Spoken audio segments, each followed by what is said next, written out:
Good afternoon, and welcome to the Baccalaureate for the class of 2019. It's fitting that we launch our commencement exercises and celebrations by reflecting on the last 4 years, the noble work of this college, the special brotherhood our students share here, and the future that awaits following tomorrow's commencement ceremony. After an invocation by college chaplain, the Reverend Keith Leach, today's program will feature contributions by 4 outstanding members of the graduating senior class. First, seniors Brick Engel and Eduardo Valentin Morales will join with other students for the singing of a beautiful work that was featured in the men's chorus concert just a few weeks ago. Brick will graduate with a double major in German and history and a minor in music. Eduardo, a biology major and religion minor, has been an RA and a member of Omicron Delta Kappa. Later in the program, following the baccalaureate address, Eduardo will also share a meditation. Following our invocation and choral presentation, Ryan Waugh, an economics and business major, will share a reading from the book of Proverbs. Ryan has been an RA, a member of the Society of 1791, Omicron Delta Kappa, and the President's Men, a group he chaired this past year. Following Ryan's reading, Dalton Hall will provide a meditation. Dalton is graduating with a major in English and a minor in classical studies. He's been an RA, a member of the Society of 1791, Omicron Delta Kappa, and the Student Court. He was also a member of Hampden-Sydney's highly successful Ethics Bowl team. I've had the pleasure of getting to know all 4 of these Hampden-Sydney men and have been privileged to observe how they have not only been shaped and transformed by their time here, but to witness how this college has been made better by their contributions. I now ask Reverend Leach to offer our invocation. Would all those who are able please stand? Let us pray. Holy and blessing God, you are always more ready to hear than we are to pray. So we come this hour thankful for your presence with us this night. As we gather in this place, we come asking for your blessings of wisdom and courage as we face a new beginning. Help us to remember what has been while not clinging. Help us to use what we have learned without ceasing to learn. And help us always to seek true wisdom and guidance as we live the lives you have laid before us. Lord, bless each and every person in this place during this time of worship. Amen. Please be seated.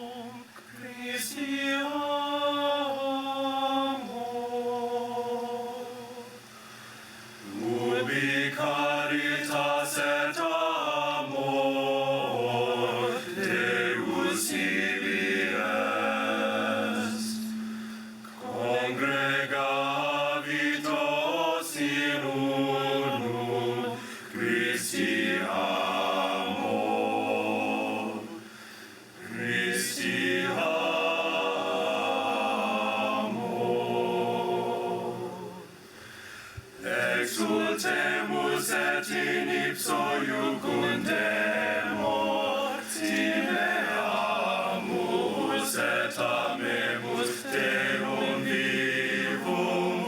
Exultemus et in ipso iucundemur, timeamus et amemus Deum vivum. Timeamus et amemus Deum vivum, Deum vivum. Et ex corde diligamus nos in cielo, et ex corde diligamus nos in cielo.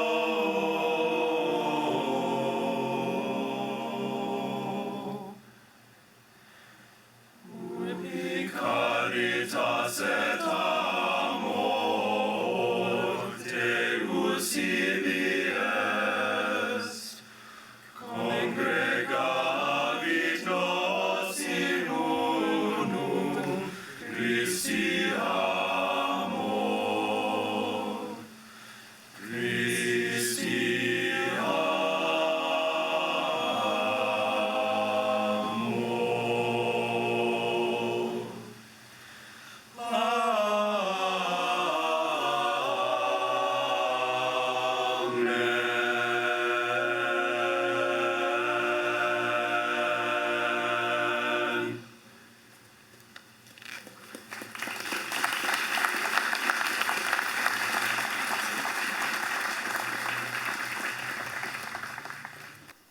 reading from the book of Proverbs.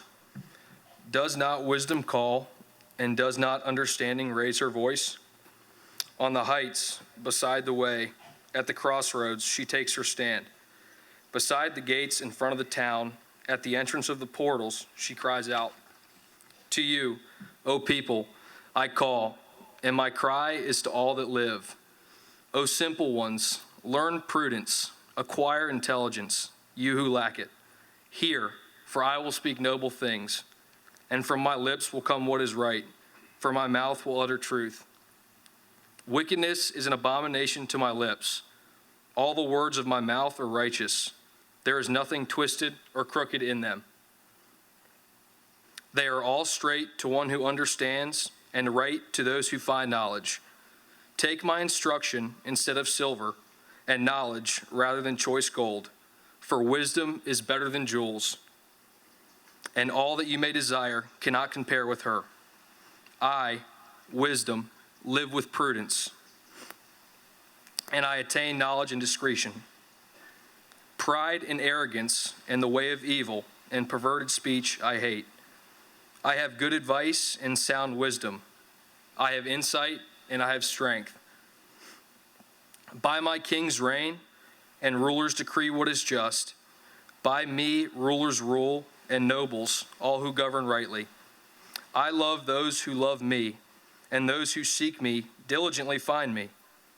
Riches are honor that are good with me, enduring wealth and prosperity. My fruit is better than even gold, and my yield than choice silver. Thank you. And now Dalton Hall's up.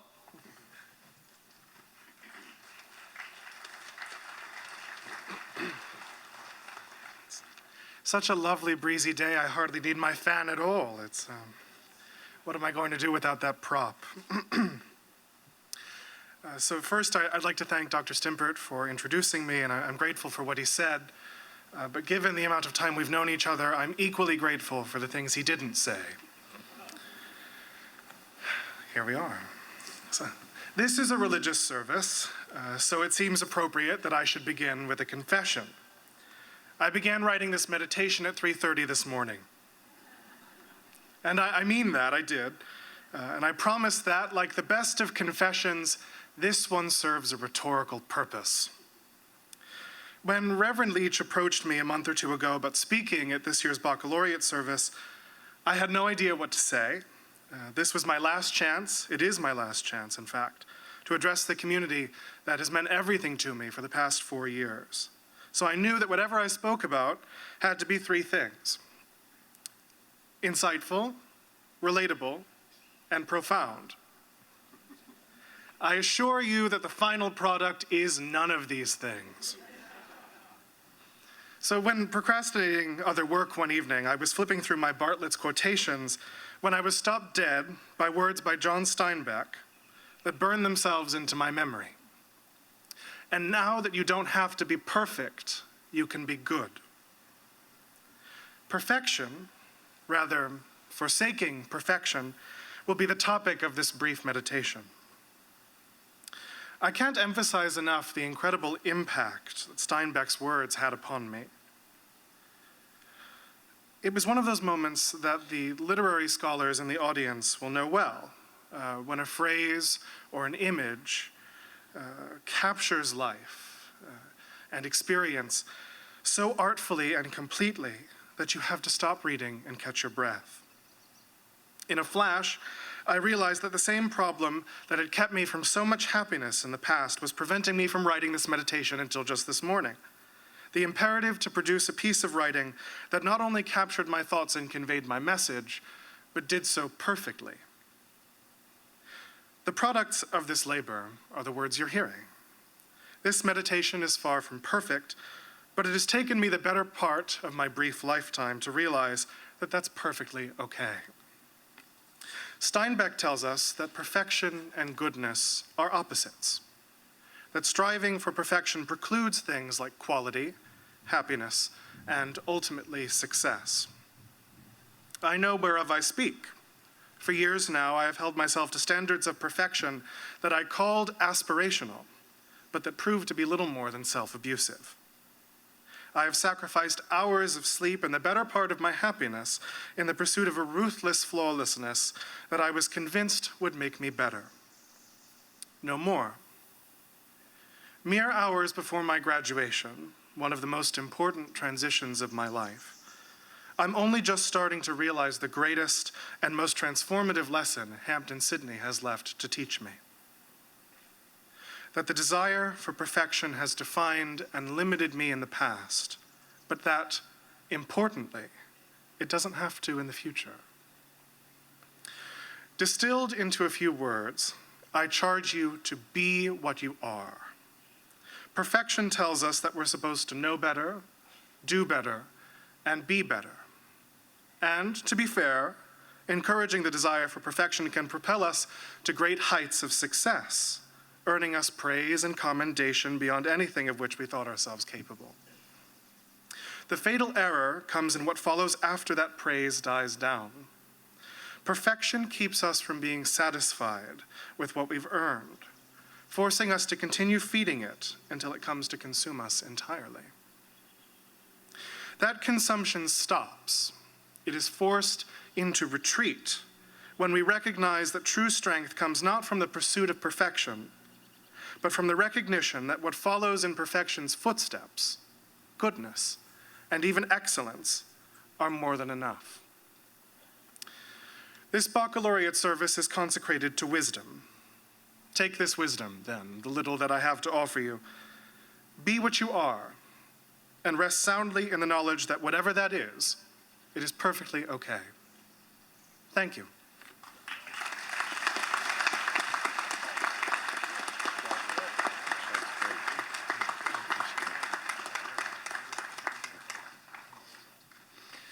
Dalton's inspiring me to start more of my speeches at 3:30 the day before.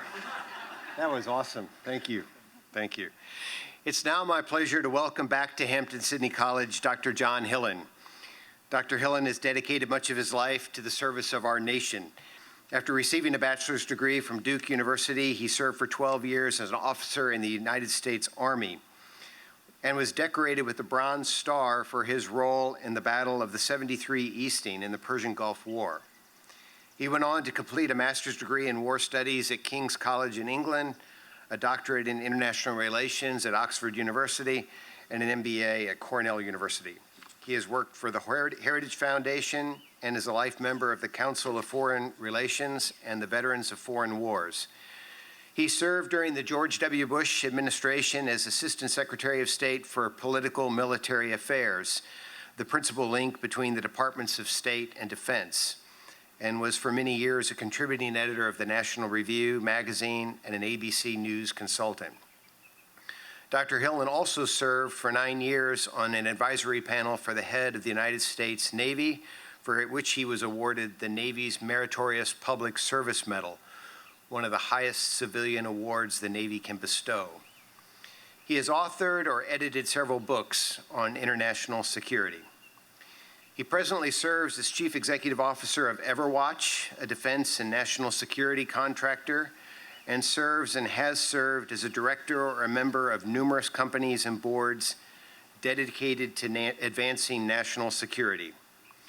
As executive in residence and professor of practice at George Mason University's School of Business, his courses on leadership, strategy, and entrepreneurship earned him recognition in 2018 as the outstanding professor in the MBA program.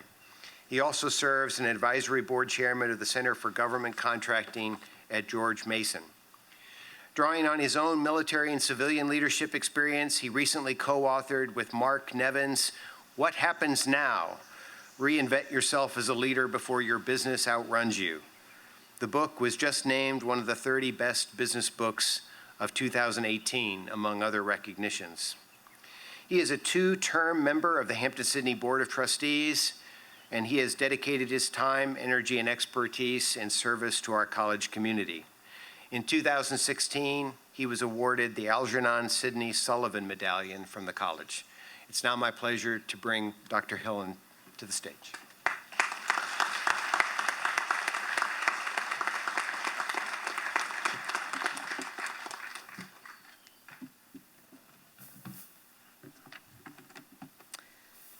President Stimpert and Reverend Leach, trustees, faculty and staff of the college, guests, and most especially the families and the men who will graduate from this historic college tomorrow. I want to thank you for the honor of getting to share some thoughts with you at this important ceremony.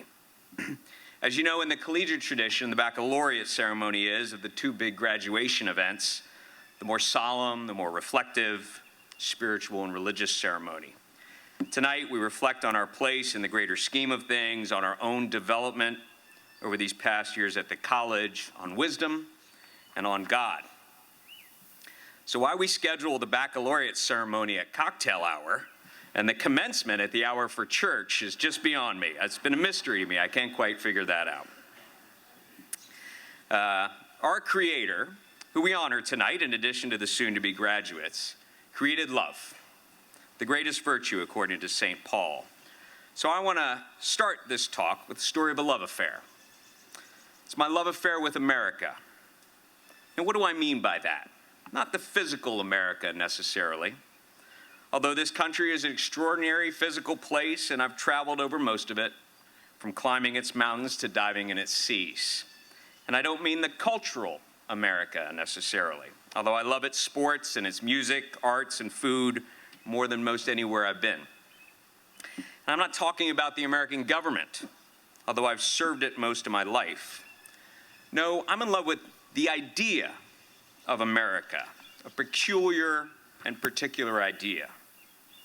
The idea of America I love is the idea of a unique experiment in self-government and civil society, set up by the founders of this college, among others, and left in our hands to perpetuate. More apropos for you graduates, I'm in love with an idea for which you will now increasingly be responsible. Now that may seem hopelessly large and impossible to grasp. I know Ryan over here is thinking, wait, did he just say I'm responsible for the idea of America? Here's a guy, Hillen wouldn't let me borrow his car 2 weeks ago, but now he's going to commission me to lead and preserve the idea of America as a Hampden-Sydney alumnus. Yes, I am, and yes, you will. Now, when did I become aware of this idea of America? The first time, really, for me, was the exact same day for me in my college graduation, this day today. The day before I graduated from Duke, I was commissioned as an Army officer. And my late father, after whom the seminar room in the Wilson Center is named, gave me the oath of office. And he paused before administering the oath and gave a little preamble to all those assembled about the uniqueness of taking an oath to the Constitution of the United States rather than to a king or a queen or a country or a government, which is still the dominant tradition for oaths in most other countries. So an oath to support and defend the Constitution, what did that mean to me? Did I just swear an oath to a piece of paper? Well, no, not literally, of course. Did I take it to a system of government or some type of political arrangement at the federal level? Yeah, closer to the point, so yes, but still not a complete interpretation. In actuality, underpinning that oath to the Constitution was an explicit pledge, not just to a governmental system, but rather to a system of self-governing, and an implicit pledge to the arrangement of the levels of government and the roles for civil society that the Constitution assumes will run the vast majority of American affairs. This Constitution, to which I swore an oath, with its Bill of Rights and amendments, is also a view of human nature, an interpretation of natural laws in existence, and a foundational comment on the nature of a good society in America. Our founders, especially Hampden-Sydney trustee James Madison, who drew up that Constitution and its Bill of Rights, knew that ultimately America is a country with a government, not vice versa.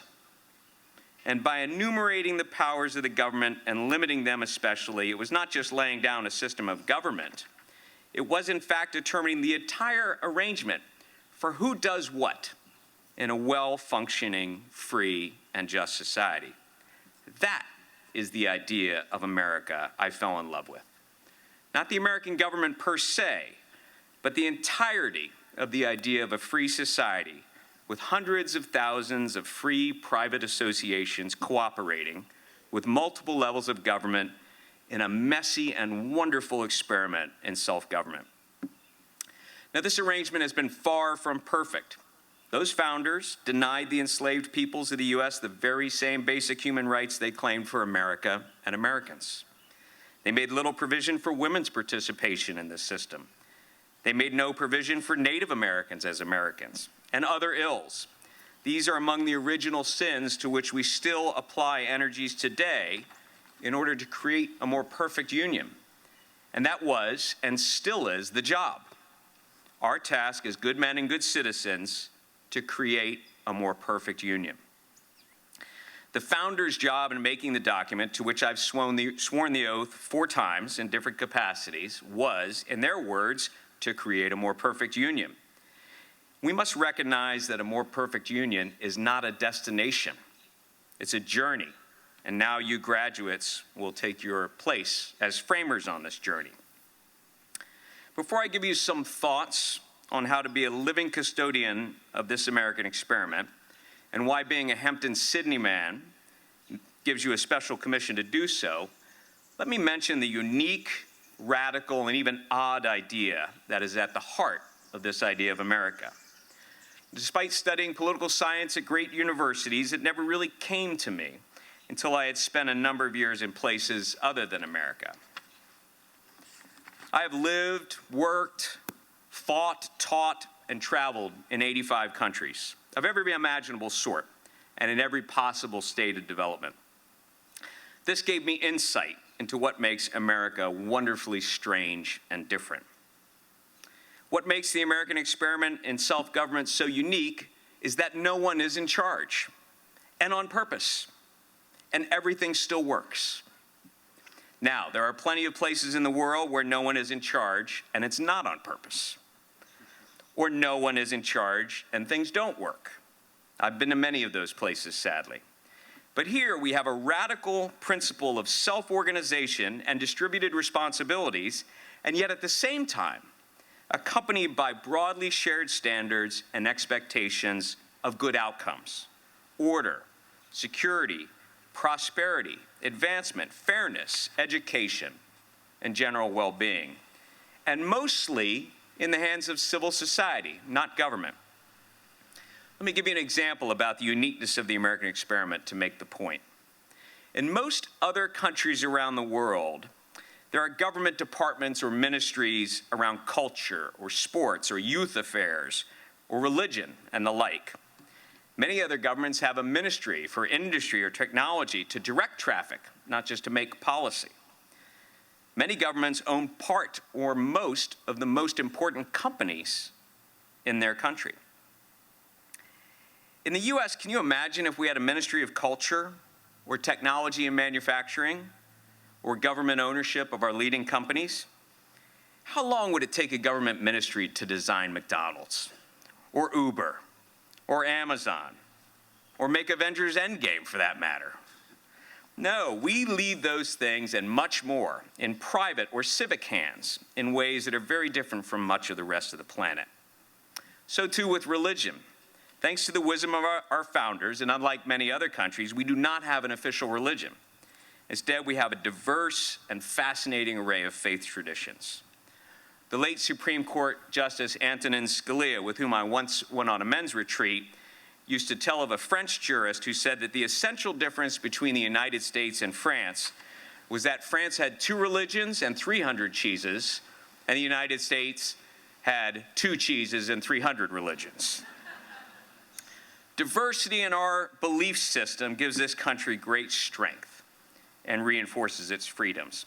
So this combination of a self-governing democracy, vigorous non-governmental civil society, economic freedom, religious freedom, and the role of private life has led, over the time that this college has been in existence, to the most extraordinary acceleration in prosperity and well-being history has ever seen. Long may this semi-directed orchestra and unplanned symphony play on. So here's the hook for you. As I've said, glibly of course, that the secret to the American experiment is that no one is in charge. So who's in charge, really? Answer: you're in charge. all of you. Now, President Stimpert is a noted management scholar, and he will tell you that this is a terrible answer in management theory and practice. In the management consulting world, when you ask a suffering organization who's in charge of some broken process, and the answer is everybody, then you know that organization's doomed. But for a large, vigorous, free, and diverse society, it's the only answer, as James Madison reminded us in Federalist 10. Of course, at some level in society, when it comes to tasks, someone is always in charge. But at the idea of America level, at the creating a more perfect union level, that task, no one is in charge, but rather many are. We are. We are not only the shareholders in the idea, we are also the management, the board, the employees, and the customers, all at the same time. So what does that mean for you, leaving here and taking charge of this radical American experiment? Well, here's the bad news. This radically successful idea is also an incredibly fragile one. Preserving the American experiment, let alone improving it, requires wisdom and engagement from its citizenry. It requires us to have virtue, energy, education, and goodwill. The founders of Hampden-Sydney College knew that and baked it into our purpose and mission. Why do you graduates need to take it on, the 210 soon-to-be graduates of Hampden-Sydney College? There are tens of thousands of students graduating from thousands of colleges all over America this May. Why are men? Well, firstly, you are heirs to a unique tradition and legacy in this school. From the very men for whom this college was named, to the American founders involved in its development, to its unique mission, Hampden-Sydney men are singularly charged. You are not just joining a brotherhood of alumni. You are heirs to a distinct heritage and mission. The mission of this ancient college is to seek to form good men and good citizens in an atmosphere of sound learning. You are linked through time and space to all that went before you here by what President Abraham Lincoln called the mystic chords of memory. Secondly, you are heirs to a unique atmosphere and nowadays a unique style of education. I heard President Stimpert say recently that Hampden-Sydney teaches you how to think, not what to think. This is critical in forming the citizens of a free society. Not the accumulation of specialized knowledge by which you might get a job or make your living, but rather the ability to understand how it all connects in forming a good, just, and free society. You've likely been focused on creating what we could call professional man, trained for the workforce, looking forward to jobs and careers, or perhaps scientific and technical or educational man, taking on specialized roles in graduate school or elsewhere to learn more about the scholarship in your field or push the boundaries of knowledge in a certain subject area. All that's great. But among others, the theologian and educator John Henry Newman told us that the real purpose of your education in a college is to create civilized man.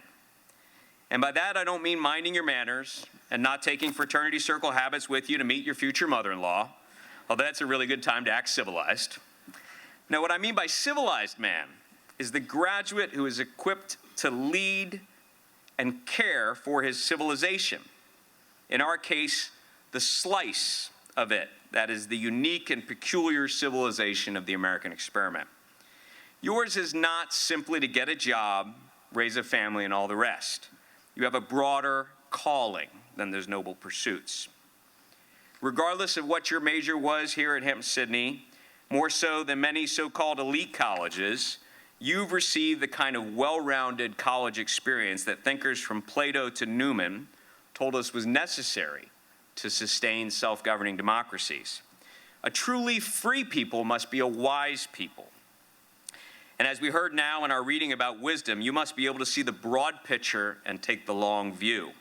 Smarts and wisdom are two different things. They even use different parts of the brain. You analyze with your smarts, you break things down.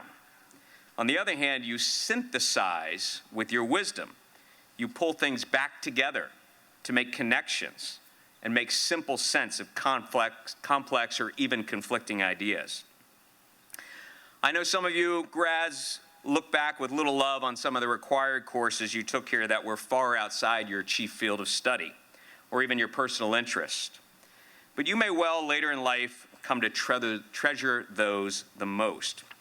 Literature, philosophy, history, science, art, religion, economics, mathematics, all are needed by all to equip the good man and good citizen to lead in a free society. So, to your specific commission tonight, your job, in a nutshell, is to go forth and create a more perfect union, preserving and improving on the American experiment. Okay? No problem. I'll put it on my calendar. Friday night, try to stay upright. Saturday, graduate. Sunday, take mom to brunch for Mother's Day. Monday, create a more perfect union in America. No worries. I've got this, bro. I've got it. Well, here's how to do it. First, get qualified. Get qualified to be in charge of this experiment where no one's in charge. You have this remarkable running start that I just mentioned with a Hampden-Sydney education, degree, and community. Now you need to commit to being a lifelong student. Last week was the last day of school. Tomorrow is day one of your education. I know that's the last thing you want to hear after the 4-year, or was it 6-year grind, right? But your mind changes as you get older. Your capacity to take in ideas and understand them shifts as you age and encounter more experiences and people. You need to be a student of self-discovery with a self-guided curriculum. I would suggest starting with the simple habit of reading or listening to 5 to 10 books not in your field every year, reading from fiction to science to biography. And since reading alone is a little bit akin to drinking alone, try to find groups, live or virtual, to discuss and debate what you've read. Read, debate, travel, be curious, be interesting. Second, get involved. Between work, friends, and family, you'll feel as if you have no time to get involved in anything else. But some kind of sustained civic engagement needs to be built into your plan of life. Scores of recent studies have shown that except in some pockets, civic engagement is fading from American life. Participation in almost every aspect of American civic life, from political engagement to religious engagement to free associations of citizenry, is diminishing. And no, your followers on Instagram do not count as a free association of citizens. All right? Non-involvement by you leaves the playing field open to hyper-committed, single-minded activists. Factions, in the words of founding trustee James Madison. We need normal people with day jobs who are out there leading civic, community, religious, and volunteer organizations and insisting on the prominence of these organizations in the American experiment. Right now, I get the strong feeling that everybody's tweeting, but nobody's playing. Third, give before you ask to get. I'm sure many of you, staring with your parents down the barrel of the student debt cannon, find attractive the recent proposals to retire or forgive college debt in the U.S., and I can understand their appeal. But think about what a radically different proposition are these recent proposals than something like the World War II GI Bill or John F. Kennedy's entreaty to think not what your country can do for you, but rather what you can do for your country. These ideas represent not only very different value propositions, but produce a very different society. Any decent proposal to shift this college debt burden to the public domain needs to be accompanied by a call to service, to give back. When I say give back to whom? I think it's great if you serve in the military or teach for America or some other government role. I've spent over half my adult life in service to the federal government. But I want you to serve the whole project, the entirety of the American experiment. Get involved with an NGO, a community organization, your church, a charity, any one of thousands of independent institutions that make up the real energy and genius of our unique system of political order and self-governance. When I encourage you to get involved as a citizen, don't necessarily think I'm talking about political engagement or even political activism, although we need that too, of course. There is so much more to shaping America than politics. In our times, we have too much politics and not enough civics. One of the keys to the American experiment is that we the people, we run things and we fix problems, not wait for politicians to do so. Be a part of the we. Don't treat politics as a religion. Too many do these days. Politics is not a religion. Religion is religion. Our overemphasis on political solutions to everything in life has crowded out religion from the public square. And the founders' guarantee of no official religion, by which the government could compel Americans, has been misinterpreted, not so much by the courts, but mostly by public sentiment, to mean that there is little place for religion in public life.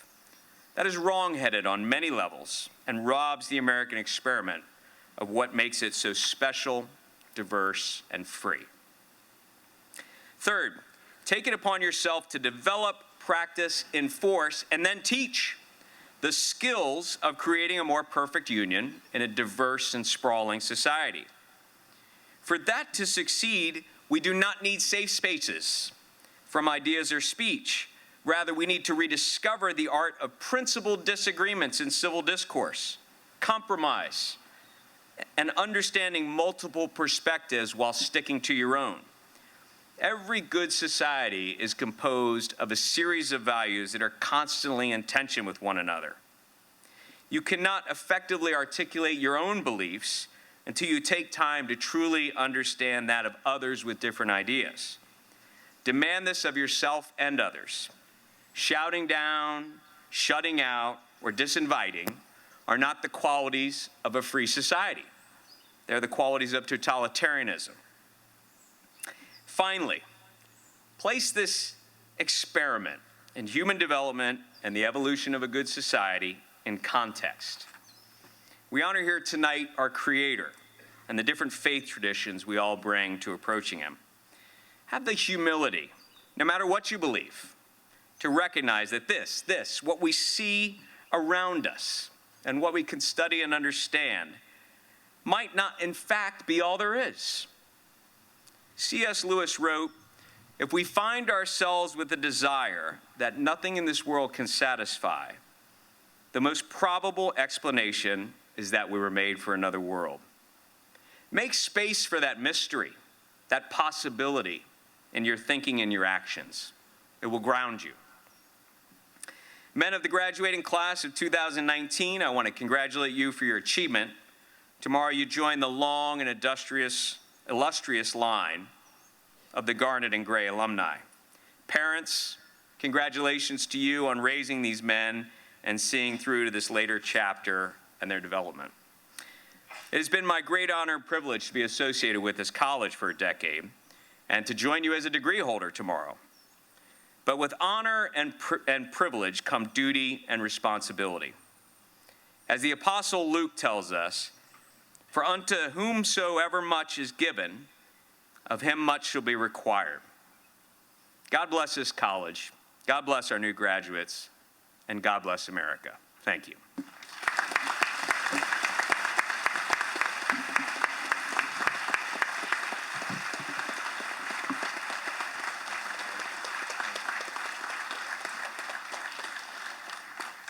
As John mentioned, tomorrow at our commencement ceremony, we'll be bestowing on him the college's highest honor, an honorary degree. It's now, in a few moments, Eduardo Valentin Morales will come forward and offer another short meditation.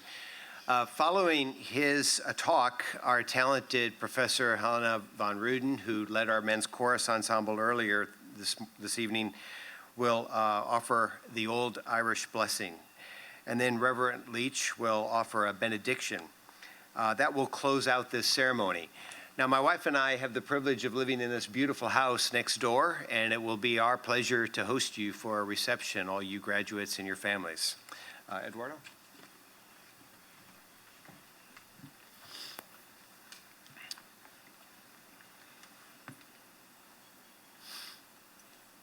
Well, thank you, everyone, for being here. It's an absolute honor to be up here and speak. I've been to all of these in my time here, and so it's really interesting being on this side of the fence. I just want to give a few thanks. First, I don't know if he's in the audience, probably not, but Dr. Vogel, my religion advisor for my thesis, who approached me to do this and have the opportunity to speak to all of you this evening, and also to Reverend Leach, who's given me absolutely wonderful advice in how to approach this. So I remember first coming to Hampden-Sydney at the end of the summer of 2015. It's weird to think that that was just 4 years ago, and here I finally am. I was bright-eyed and bushy-tailed, buzzing with excitement at beginning my undergraduate journey. And throughout this time, I've made some of the most profound relationships and have grown and changed immensely, particularly in the areas of my life that I didn't actually expect to grow or change in the most, as is often the case. Coming to college, I think we typically imagine an experience like that of high school, just harder. So it's like that next, it's like that advanced stage high school. And in some ways, that's sort of true, but only for about the first month, after the feeling of it being a big sleepover is kind of worn off, and the sinking dread of being given more work and assignments that you could have ever imagined continues to mount, right? For me, however, I really didn't realize that I would change so drastically in one aspect of my life that has always been steadfast and has always been absolutely grounding for me, and that being my faith. I came to school here the son of a Methodist pastor, imagining I would just continue on living my happy life, attending Farmville UMC, and maybe, meet some nice Methodist girl. Who knows, right? I was open to the possibility, right? However, I found myself confronted, as many do, at the realization that I had to make sure that my faith was truly my own and not that of my parents. If there's something that this college over 4 years has taught me, is that you can't keep accepting things on the basis of assumption. So it forced me to review my own beliefs, why I believed them, and whether I truly did. So I didn't really know how this was going to manifest itself. But I knew that I had to try at least some new things, right, to make sure I was giving these other groups a fair shake. So I went and tried the many different flavors and varieties of Protestant Christianity, which are as numerous as the stars. And in all this, for about 2 years, I consistently kept coming back to my Wesleyan roots and my Methodism. It seemed the most impactful and the most relevant to my life, but more importantly, it felt like home.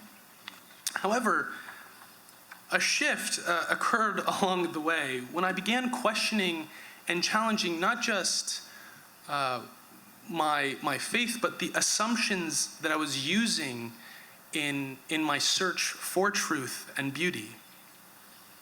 It was in the challenging of these assumptions that I took a lengthy detour and a very, very deep dive into Roman Catholicism, seeing its beauty and richness as something that I still admire about their communion as I stand before you today. However, in a way, I was left wanting. Even in this old and apostolic form of Christianity, I was left wanting until, that is, I found the answers to the questions I'd been pondering, and maybe even more importantly, I found more questions that were posed.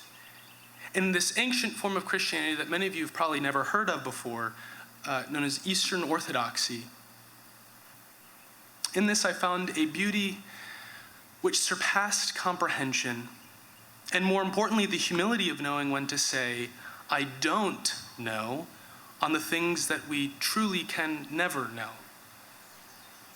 I was embraced by a warm and a loving community, and I felt a genuine coming home and a rest after years of listlessly wandering through Christianity, such that I felt that I truly understood what the Apostle Paul said in his letter to the Philippians when he wished that the peace of God, which surpasses all understanding, would be with his disciples.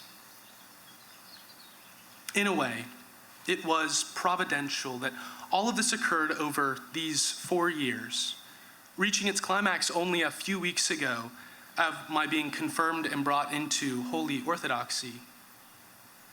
However, while that was a finish, it was an end to this journey, it was also in a way a beginning. It was my beginning as I leave this wonderful place of Hampden-Sydney to show me that I will continue to grow and change and be made more perfect in virtue and in love. So, of all of this, I would like to leave you with just one simple charge. It is to find that beauty. Your path will not be my path, but your job is to seek out that which is the true, the good, and the beautiful. And you will know you have encountered this when you are filled with that peace and that stillness which you have never experienced before. Thank you very much.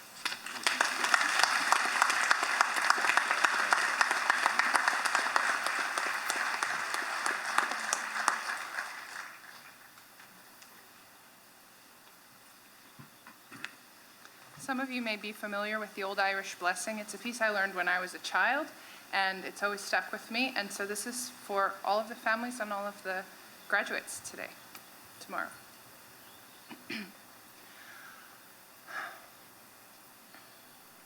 May the road rise up to meet you. May the wind be always at your back.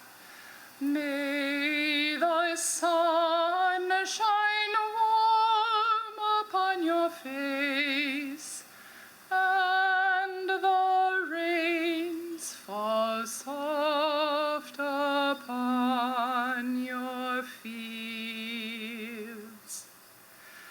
Until we meet again, my friend, until we meet again, may God hold you in the palm of his hand.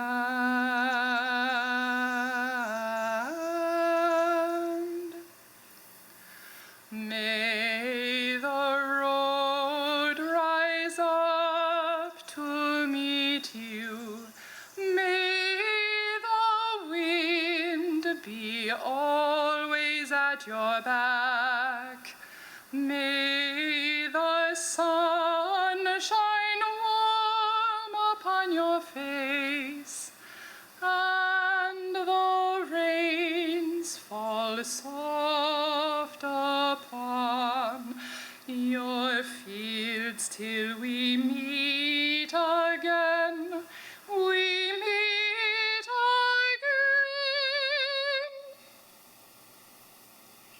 again. May God hold you in his hand.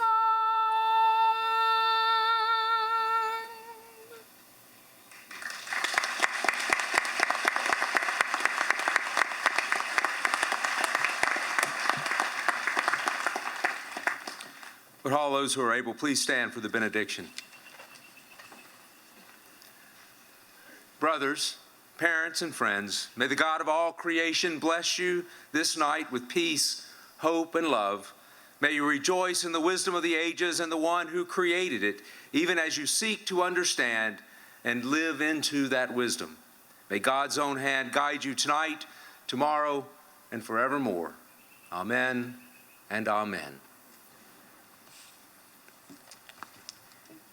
That's it, guys. You got to go home now.